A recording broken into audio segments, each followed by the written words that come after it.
Hey everybody, thank you for stopping by Living To Do's review of The Shy, Season 5, Episode 9, called I'm Looking for a New Thing. Before I get started, please drop a like and subscribe to the channel. I would really appreciate it, and I thank you in advance. So let's get started with the review. First scene we see Keisha, she's running. She's always been in track and field, and Emmett is running with her. And they slow down, they stop, and Emmett wants to tell her something. Emmett wants to tell Keisha about Tiff, and so he does. He told Keisha that Tiff tried to get at him. She tried to sleep with him, and he turned her down. And of course, Tiff is not happy with this news, but she thought she could trust Emmett, and she could, because he turned Tiff down, and she thought she could trust Tiff as well.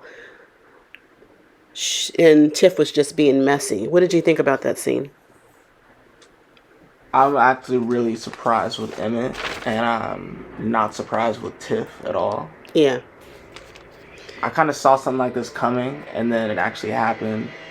Because Emmett's dad, remember last week, said you gotta tell Tiff, and he took his dad's advice. I can't believe his dad gave him solid advice. For real. And later when they ran home, they got back to Emmett's place, and she goes to the door, and she seems a little mad. And he's like, he asked her what was wrong, and she was just a little upset that he hadn't told her, or that he didn't say anything sooner. And she says that she's going to talk to Tiff about it. I wonder how that conversation is going to end up. Yeah, I know. That's interesting. I am loving Emmett and Keisha's relationship. They're really young. They're in their 20s, but they're doing it the right way if they're going to make it work. So I'm happy to see that. They even go out. They're looking at art at an exhibit. At a gallery. Yeah, and who works at the gallery?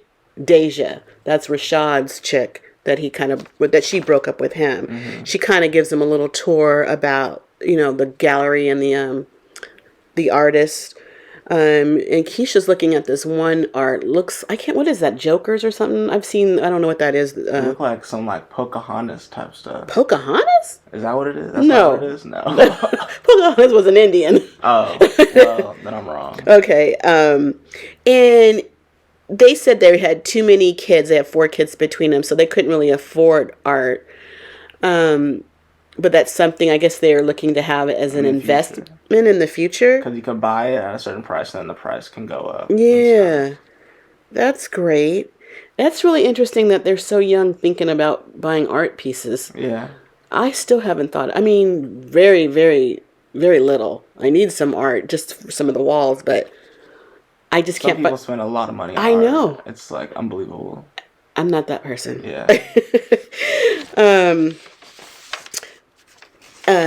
Now, Emmett says he's doing well at Smokies, and when he is working at Smokies, his kind of guru advisor shows up, Master Marshawn, which is played by D. Ray Davis, the comedian. And so Emmett's really excited, and he's about to give away free food when Master Marshawn's girlfriend comes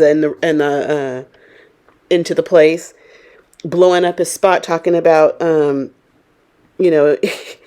it was his girlfriend, and we found out he's driving his mother's car, and he's not celibate like he's telling all these other kids, other people to be. And Emmett's disappointed in this guy. He's listening to this dude to do the right thing, which is kind of working for him, but the guy is not practicing what he preaches. He's not doing what he's telling others to do. And I guess he got started because I guess he gave somebody that advice, a friend of his. It seemed to work. And then he got a whole following because of this. And he was just doing it for likes and followers. My goodness. they talked about the challenge, and he asked Emmett if he finished the challenge. I don't know how long they were supposed to be celibate for, but Emmett says no, but I guess it did wonders for him. The advice that he got from the guy did do wonders for him. So the guy was going to get free food, and Emmett decided to charge him for at least one plate. Half. Yeah, half off. And offered a t-shirt. Did he offer a t-shirt? Yeah. Oh. Huh. I don't know. Okay, so I think that was it for Keisha and Emmett. Let's talk about Jada and Darnell. They are planning a wedding. It will be Darnell's fourth wedding, or fourth wife anyway. I thought it was his third.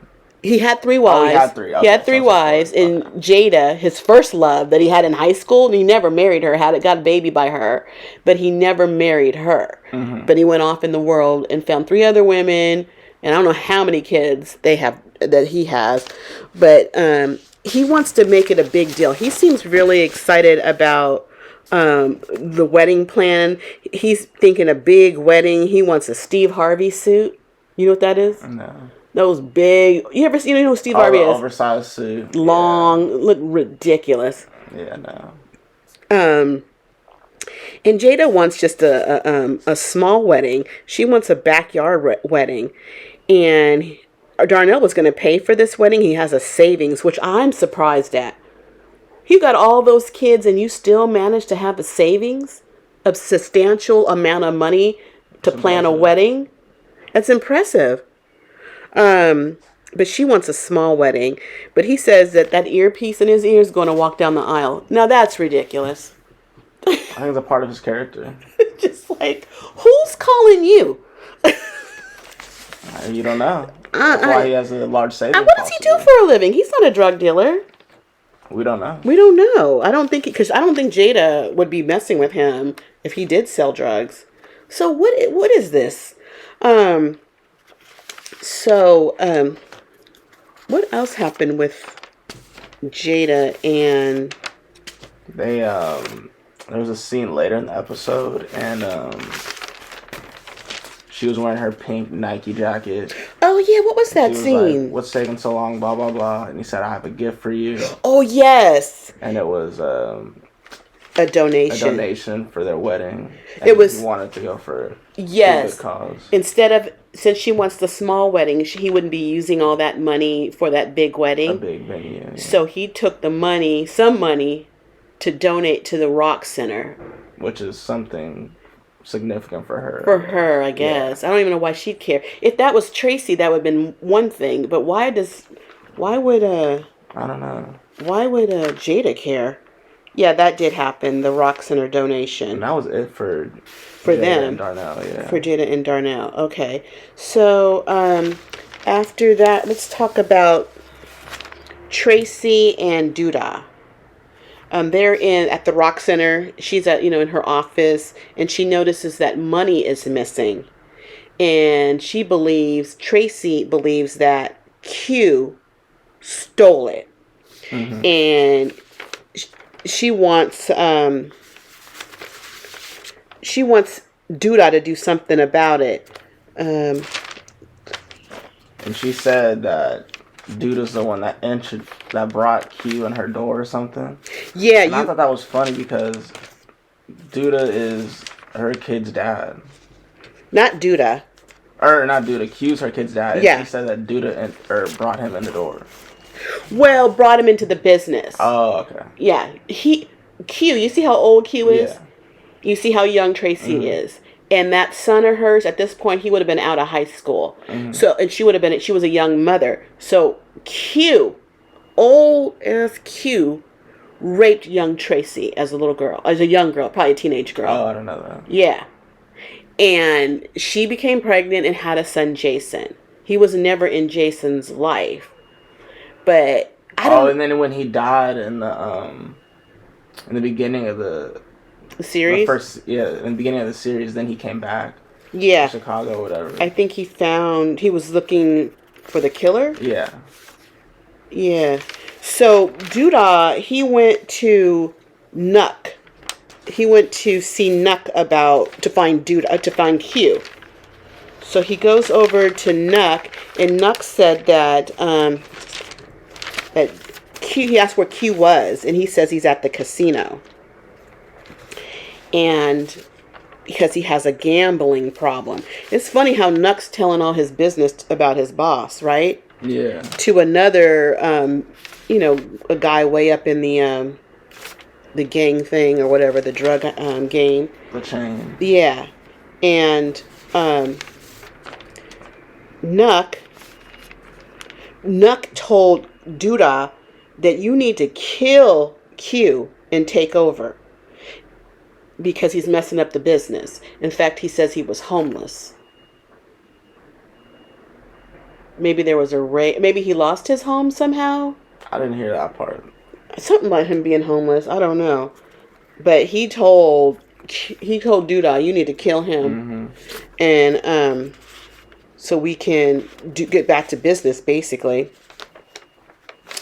So Duda told Tracy,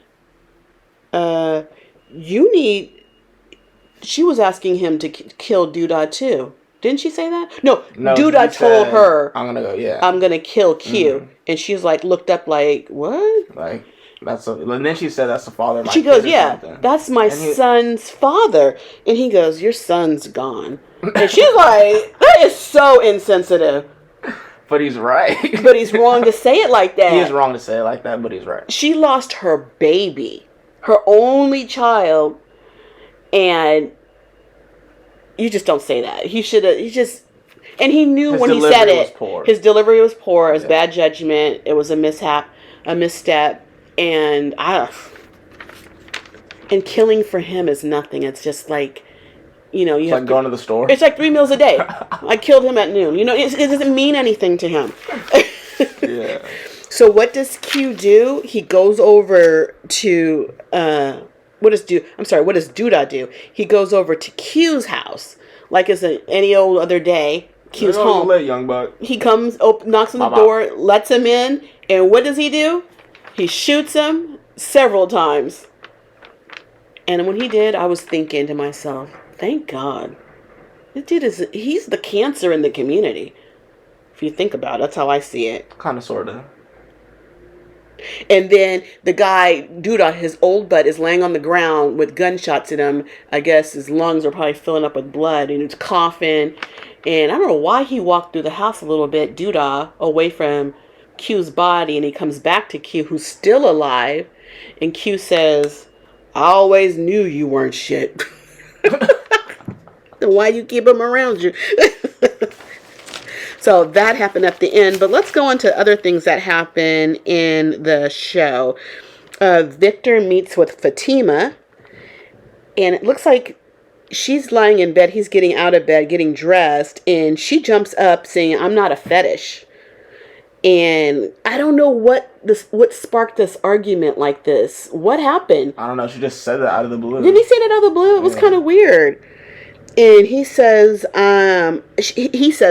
Victor, that he's a good man. He's trying to be a good man.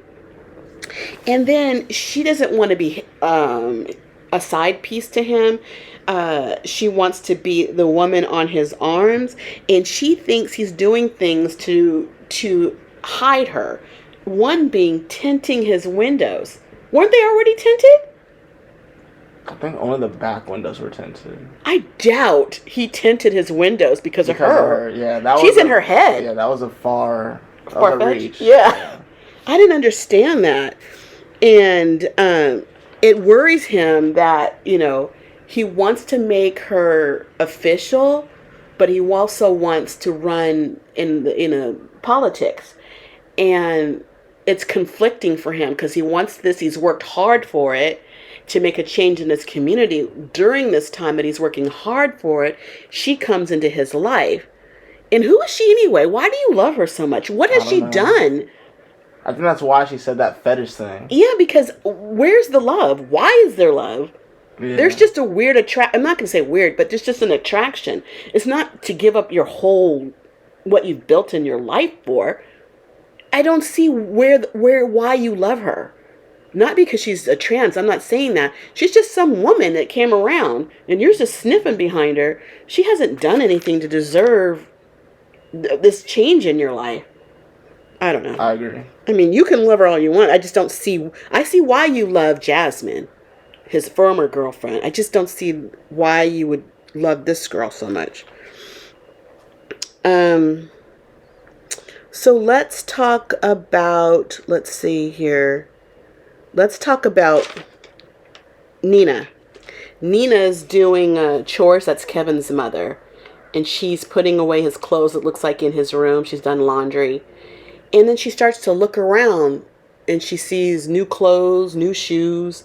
You know, some of the clothes have pricey price tags on it. Some designer stuff. And then she goes snooping in the drawers and sees a wad of cash. So she lives in gang, drug-ridden Chicago. Southside, you know, they don't make a lot of money, never have. They're barely middle class. And so when kids start coming home with their J's and all that, is because a lot of times they're selling drugs. Mm-hmm. And that is what she assumes about Kevin. And she goes to Dre and she talks to her and says, he's selling drugs. And Dre, she knows right off the bat what it is. And Dre's trying to be level-headed and give him the benefit of the doubt. She goes, you don't know that? How else is he getting this money? Like this water money? He's just a kid. And she goes, we just need to talk to him. And she just knows, because it's always the same thing. It's that same cycle. He's in that age where somebody reeled him in, showed him how to make easy money. He got the money. He sees things that he wants. It's just a lot of people do that. So she just assumes that's what's happening to Kevin. So they get Kevin and they set him down. It's Nina, Dre, and Kevin. And she goes right off the bat, are you selling dope? And he's, oh, no. She goes, then where is this money coming from? He's honest. He says, gaming. Gaming? Who's paying you to play games? He goes, I'm in a league. The companies play. And she goes, I need to come down there and see all this happening. He's, oh, no. He don't want his mother down there. You don't see other parents down there. And she just can't believe it. It's a new age. You know, 20 years ago, you could play games if you want to. You could bet against the game with your friends, but you weren't getting paid to actually. And I don't even think they even know what the pot was. They just see a wad of cash. I'm not sure how much it was there. Because in real life, like, there's certain like games and you can make like 100,000, 200, $250,000, and $1 million from playing games. And then there's tournaments on the side too. Yeah. And I know some universities have classes on gaming. People can go to a university. I didn't know that. Yeah. A gaming scholar. I heard this a few years back. Yeah, there's a lot of money in gaming. Yeah. And if you don't know, you just don't know. But if you know, then it's like, whatever. If I didn't have you in my life, I wouldn't know that. Yeah. You'd be like, you wouldn't believe it either. I would be like, Nina, where did you get this count? So what does Kevin do? Kevin takes his wad of cash to Simone's house, his girlfriend. And they're sitting on his bed, or her bed at her house. And they're talking. And then you notice right away that her door is still open because grandmother said if he's over there, keep the door open. And so he gives her this fanny pack full of cash. She gets up, closes the door, and she hides it. She freaks out. She does freak out. And she keeps the money for him, which was really, really weird. It wasn't even locked anywhere. She just put it in her drawer. Like, kind of weird. That's weird. I hope that doesn't get stolen or something doesn't happen to her and he doesn't have access to that money. That'll be a problem. It just seemed like a setup. Like there's something going to happen with that money. Her personality is kind of weird. Well, she's always been a little different than the regular girls or most of the girls. But I just want to know what is going to happen with that money. Okay. So let's talk about Papa. Papa, he really kind of played his role so far this season. Is kind of mainly been in the background. But Papa, and I think he's over Jake's house. And Papa is, no, Jake is mad at Papa because Papa is friends with Bakari. And Bakari was the one who got into a fight at where the kids were hanging out at a little concert, whatever. Not a concert, but where Maisha was rapping, and the fight broke out, and Gemma got slammed to the ground, trampled, and lost her baby. And Papa, so Jake is mad at Papa for being Bakari's friend, but Papa is mad at Jake, and he's even cussing, a little preacher boy. PK, he's a PK. And Papa is mad because he's not feeling the closeness of his friends. He's mad because he didn't know about Gemma being pregnant. He found out at the hospital. He feels that no one is there for him. He's always a supportive friend, as you know, for everybody, but no one's there for him.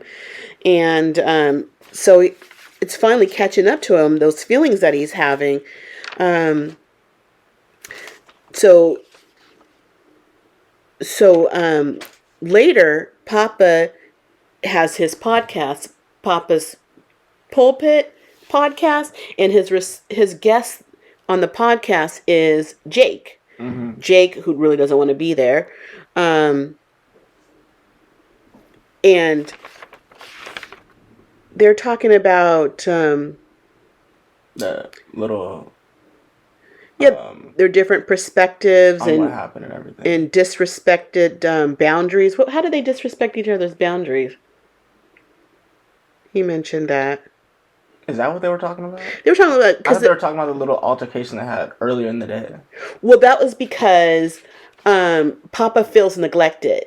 He doesn't feel, that's what his beef is, and that he took in Bakari because he is a child of God. He's very religious. His father is the minister. So this child did not have a place to stay, and he's offering shelter because Bakari's been a friend to him.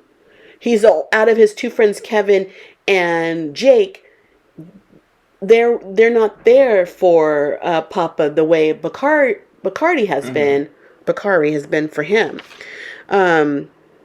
So they're talking about feelings. These are two friends, teenage boys, and they're talking about feelings. And because a lot of guys don't talk, they just leave it bottled up inside. And this is what Papa is telling Jake, because you can see Jake, he's the cool kid. He's, he ain't talking about feelings. And Papa has a podcast. First of all, he needs to talk about something. And he's, a little church boy. He's a do-gooder. He does all the good things. And he sees Jake like a brother. And he just felt that Jake and Kevin were taking his friendship for granted. Mm-hmm. He believes they need to work on their friendship. And so Jake's like, you want to come over more? He's about to start, Papa says. So Papa wanted to talk about Bakari, and Jake didn't want to talk about it. But they did open up. They seem like, I think Jake has an understanding that Papa's feelings were hurt and he felt neglected. And maybe he thought back and said, I am neglecting him. I'm not, it does take him for granted. Do you even know what's going on in Papa's life? Nothing. It's just when you have an issue and you need support, he's there. He's like your wingman. He's always there for you, but you're not. He's a friend to you. That's what he said earlier in the episode. He said he's your wingman? He did say that. I didn't even hear that. Yeah, he said that. I didn't even hear that. But he is. And you guys are not there for him. And I thought they got a lot off their chest. Cleared the air a little bit, and hopefully they can get back on the right track. Okay, let's talk about Tiff. Tiff is in bed, and who comes in with breakfast in bed? Rob, her boyfriend that she lives with. And she told Rob that she tried to be with Emmett. And he's surprised because he goes, you don't have feelings for him. And when was this? She tells them it was on Valentine's Day. And he remembered, I don't know what he remembered, but they did have a night. He was supposed to go out of town. And she said she's going to go see Keisha, which she did. And then she ended up going over to Emmett's house and then going back home. And he was there early, change of plans. And he had dinner for her. So he had a nice Valentine's with her. And After she left Emmett's. Yes, after she got rejected. And Rob, great guy. I mean, I know he's a weed dealer, but he's so calm. He says, in fact, when she told him and he stayed calm, she wanted to know how he was so calm about it. I think she thought she was going to have a blow up with him. And he goes, I smoke weed, and keeps him calm. Okay, one. And plus, he was raised in a household where they were yelling and screaming, and it never fixed anything.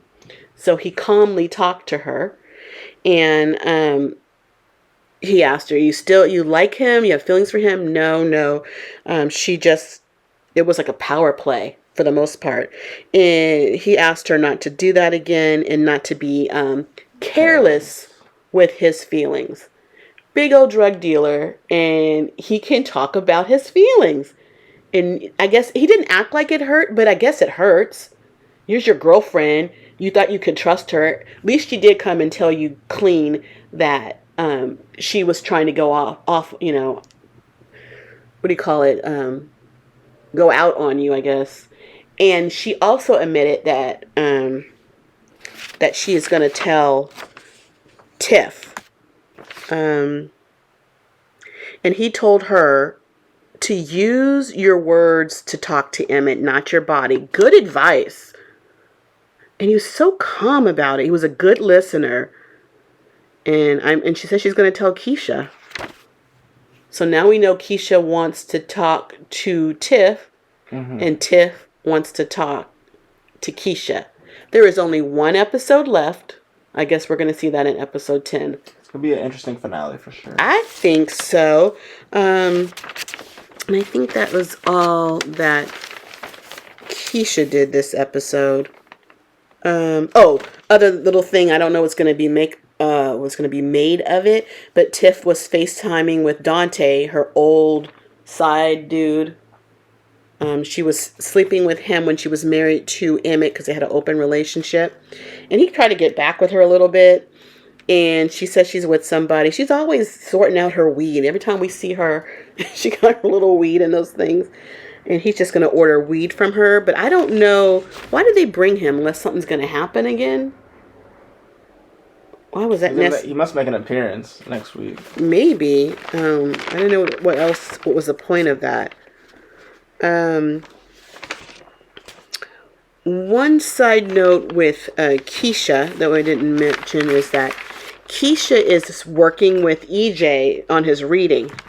And he's getting his little 3-letter words together, and he's getting them, he's knowing the words when he sees them on the card, and he's so excited, and she's so excited to help him read, and he can tell he's doing good, and he's all, tell mommy I did good.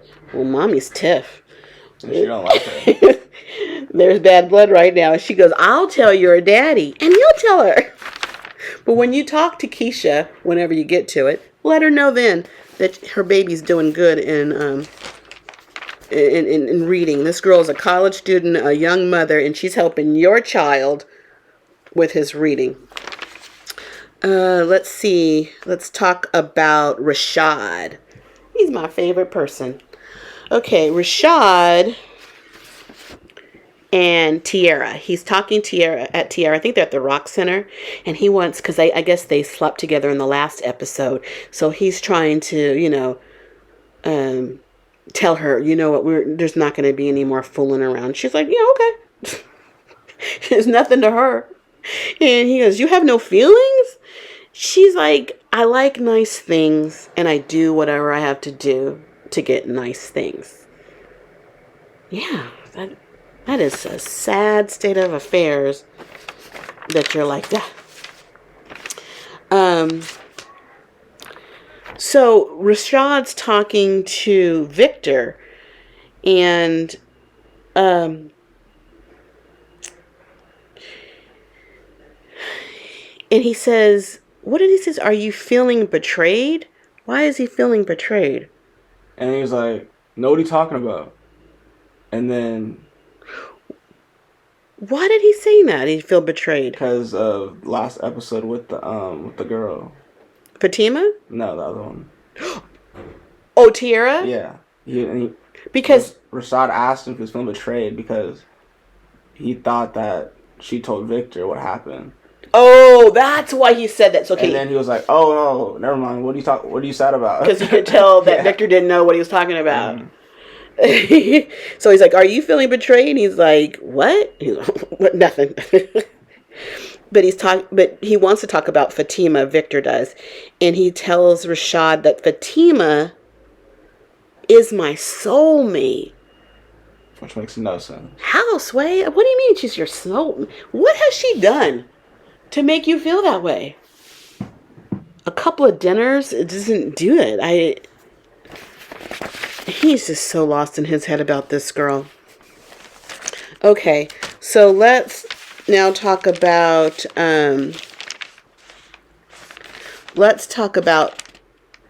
Bakari.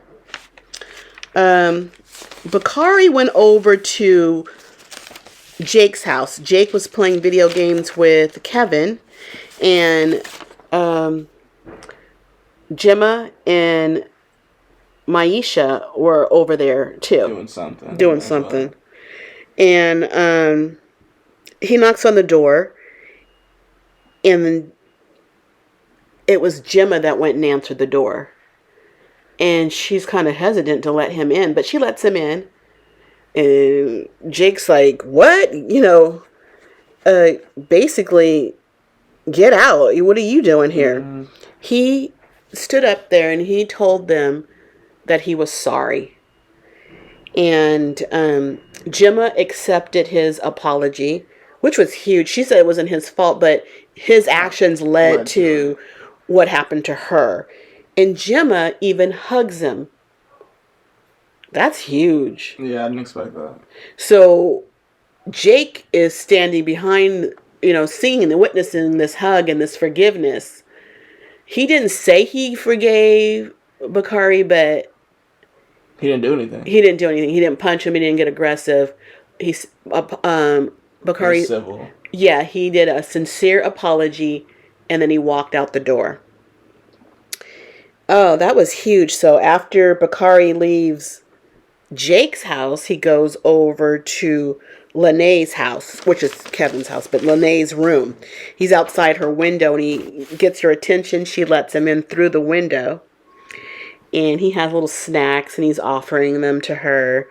And she's like reluctantly taking, "You want me to drink after you?"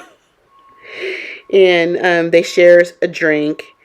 And I guess he wasn't allowed to see her until he apologized. And he said that he apologized, but he wanted to apologize, that he's not a monster. And she knows he's not a monster because she can relate to him because her brother killed somebody. And in her eyes, her brother is not a monster either. And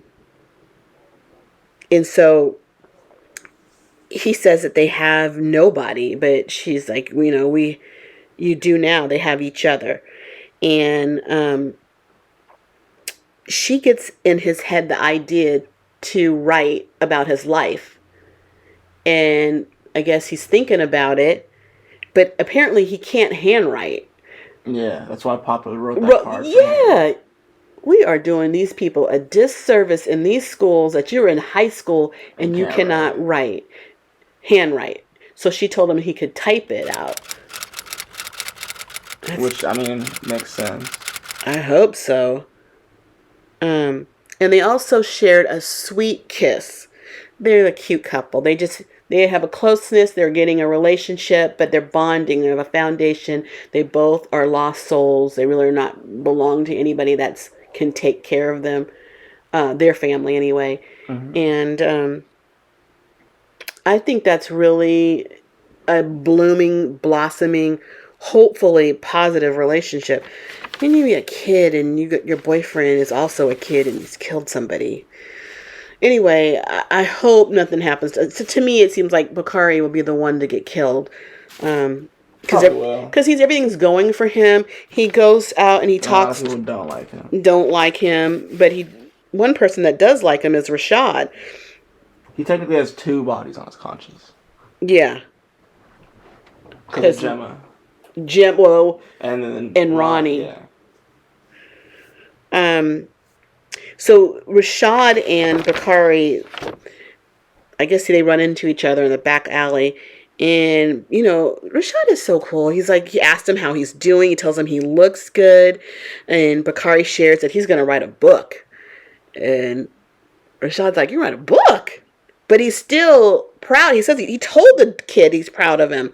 And so Rashad shares something about himself. He goes to his car, that Starsky and Hutch looking car. I know you don't know that reference. Wasn't it a Camaro? That red and white. It was like orange and white. I think. Yeah, it's like the Starsky and Hutch looking car, and it's a TV show back in the day, and that's the kind of car they were police detectives, and they rode in a car that looked something like that, from what I remember. It looked like it was a Camaro, old school Camaro. Yeah, so Rashad's going to be selling CDs now, which was so funny. He hands it to Bakari, and Bakari doesn't even know what it is. He just holds it. He's like, "What is this?" I am like so shocked. Am I that old? You know what a CD is. He's only a few years younger than you. Yeah, I don't understand that. Yeah. Has it been that long that they sold CDs? This kid doesn't even know what it is. So it's weird how like younger people like don't know what a CD is, but they know what a record is. Yeah, it's just CDs came after records. Yeah, I know. Well, you know what I'm saying. Yeah, but CDs were here. This whole gap in time. Yeah, CDs have been here for 20 years? Yeah. I mean, I started, I think, in the 90s, maybe the end of the 80s. But, yeah, they've been here a while. Yeah, they're definitely. But everybody streams now. Yeah. But I don't understand what, what's his name? Rashad is going to sell old stuff. Like novelty stuff? I think like record players. Like a garage sale? Or are you going to have a real brick and mortar? Anyway, that's interesting. Maybe he'll get a little place, a real business. And let me see. I think that's everybody, right? Yeah. Anybody else that we missed? I think that's everybody.